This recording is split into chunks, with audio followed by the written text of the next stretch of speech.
Afgelope tyd baie gekyk na God se krag en dat God se krag juis op sy sterkste in ons werk as ons op ons swakste is.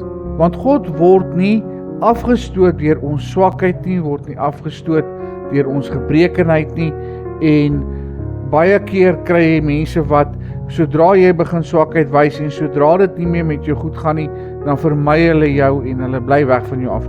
God werk andersom. Dis juis as jy op jou swakste is, wat God na jou hardloop, want dit gee hom 'n geleentheid om sy grootheid te openbaar, nie net aan jou nie, maar ook in die wêreld.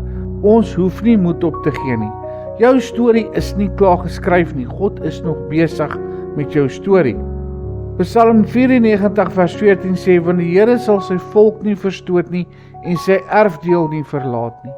Jy verloor nie jou erfdeel as jy swak is nie. Jy verloor nie jou erfdeel as jy foute maak nie. God sal jou nooit verstoot nie. God se liefde is standvastig.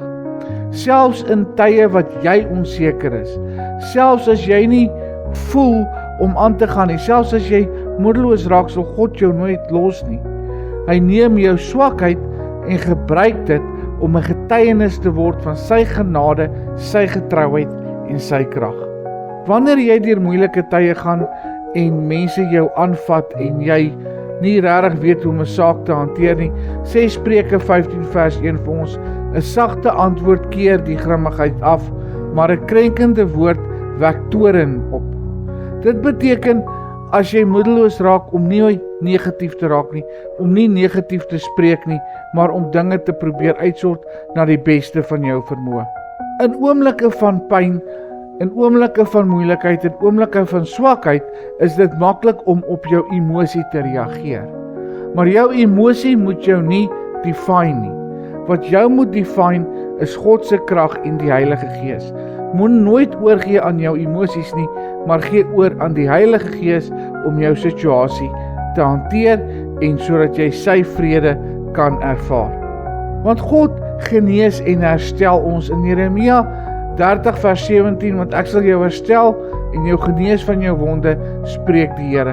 Ook van jou innerlike wonde, ook van jou teleurstellings, ook van wonde wat gekom het as gevolg van teleurstelling en as gevolg van allerhande goed wat in jou lewe gebeur het.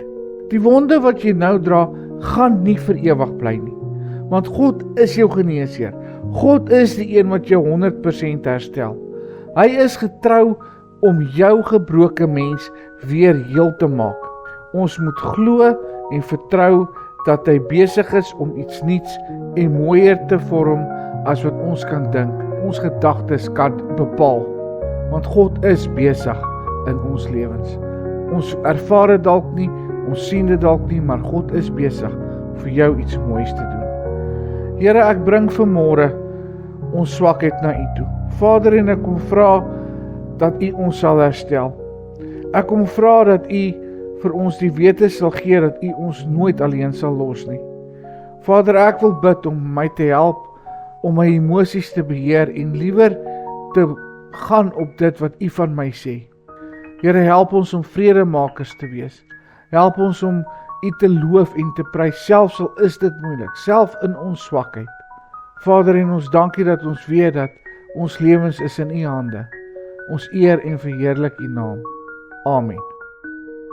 Like asseblief hierdie video en subscribe op ons kanaal. Baie dankie.